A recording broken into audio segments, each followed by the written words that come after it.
This is Keuka Lake from the Bully Hill Winery parking lot, our first official wine stop. September 30th.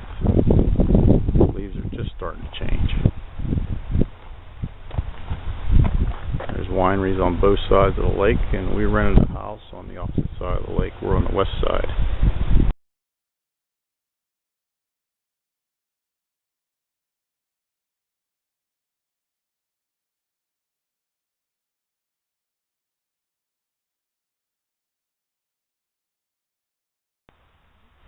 Rooster Hill Winery, overlooking Keuka Lake. All the wineries around here have really nice views.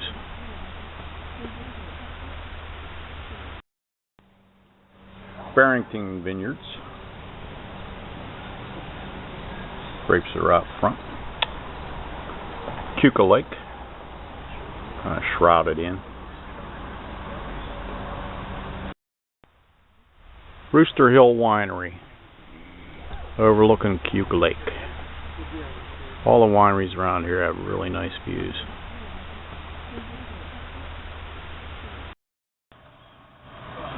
Keuka Springs Winery. Oh, excuse me. Sunshine got my eyes and made me sneeze. Another beautiful view. Keuka Lake. Another shot of Keuka Springs Winery. You don't want to miss this place. It's wonderful. They don't charge for tastings. The view's beautiful, and we're stopping for our lunch at this nice little scenic overlook. This is Vineyard View Winery on 54A, heading south from Penyan. First winery on the right hand side, and they do have a wonderful view. And now we're going to go inside and sample the wines.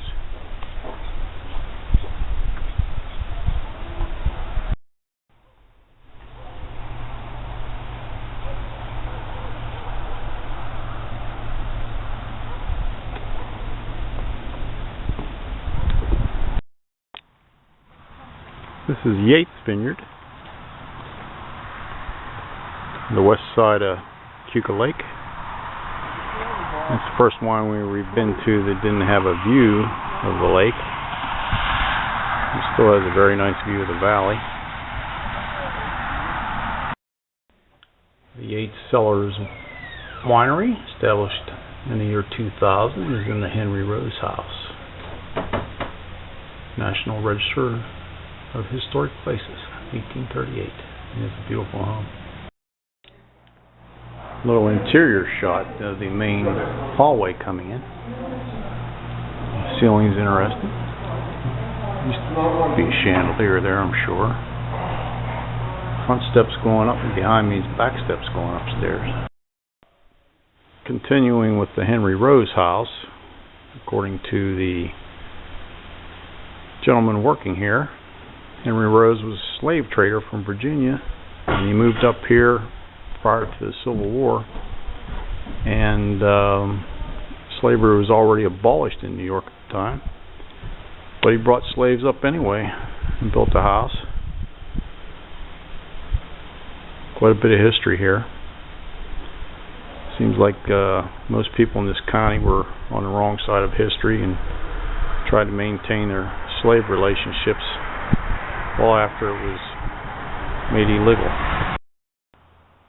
This is the barn on the property, built in 1866. It's never been painted. Original. And there's a little hole at the bottom of the door on the front corner here. I just saw a mouse come out of it and drop down to the ground. This is a view of what I would consider the north side of the house.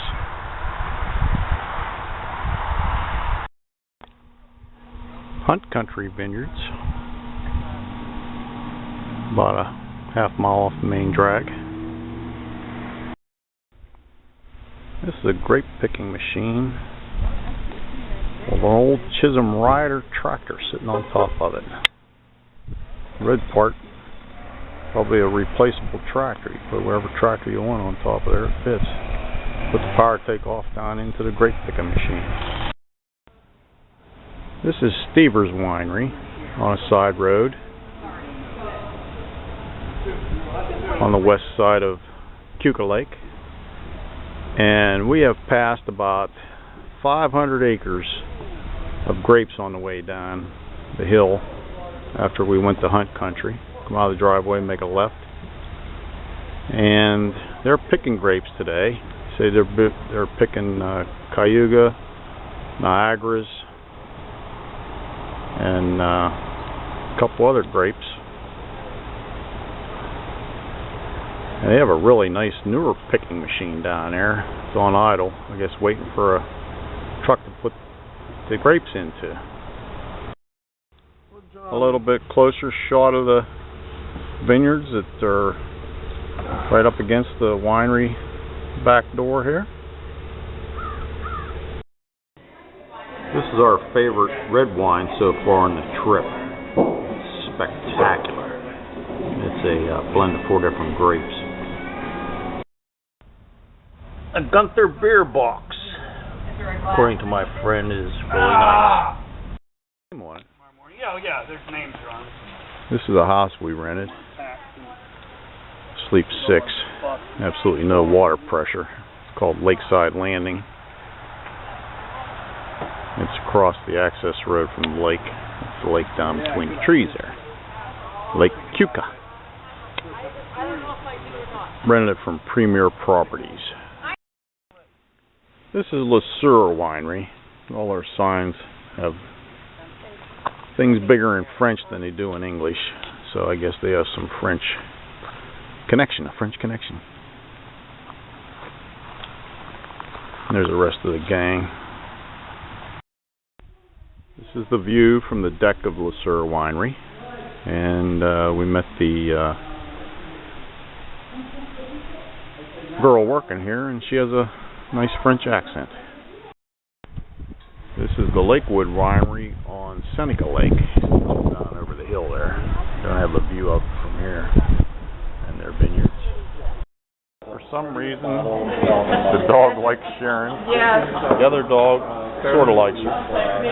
Like this one just walked right in, laid down in front of her.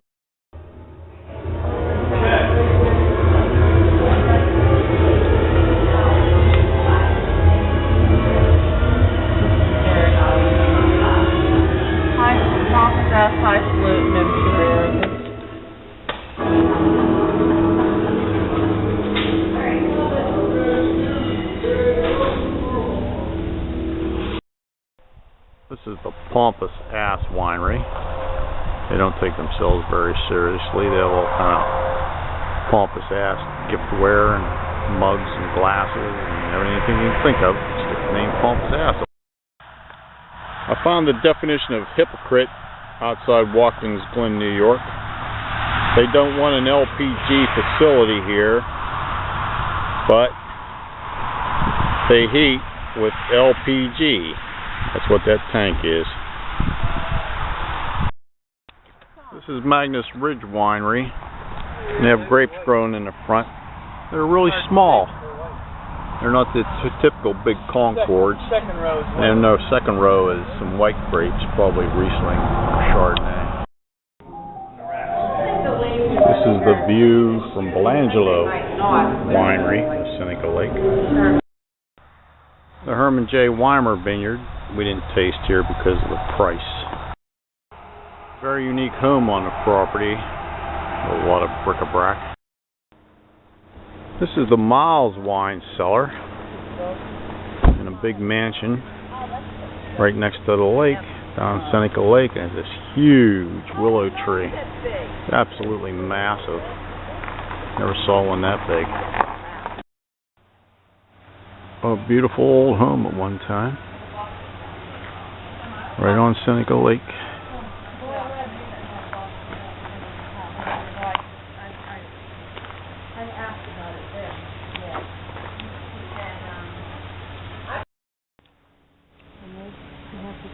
Keuka Lake, about 4 in the afternoon. No, sorry, 5 in the afternoon.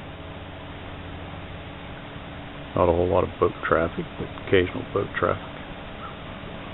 A beautiful fall day, October 2nd, 2014. This is a rest stop southbound Route 15 or 99, Interstate 99, the old Route 15 south,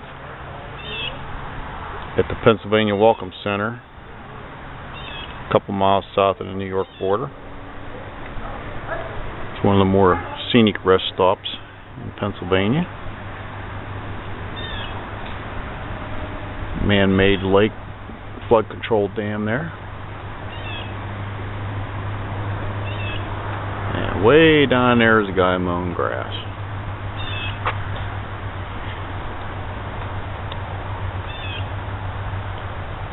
The leaves are just starting to turn. It's October 3rd.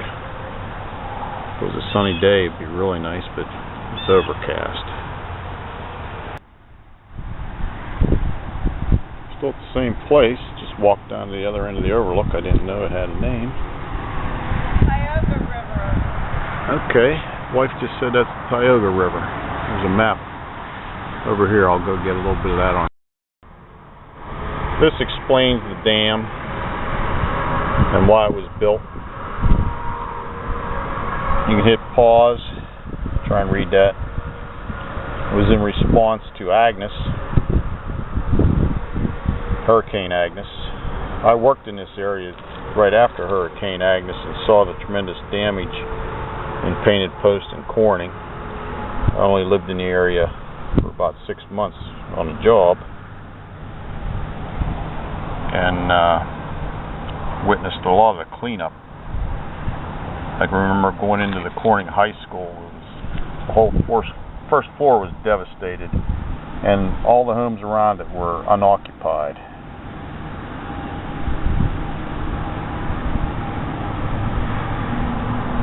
And this is where the Keuka River meets Hammond Lake. They call it a mixing channel.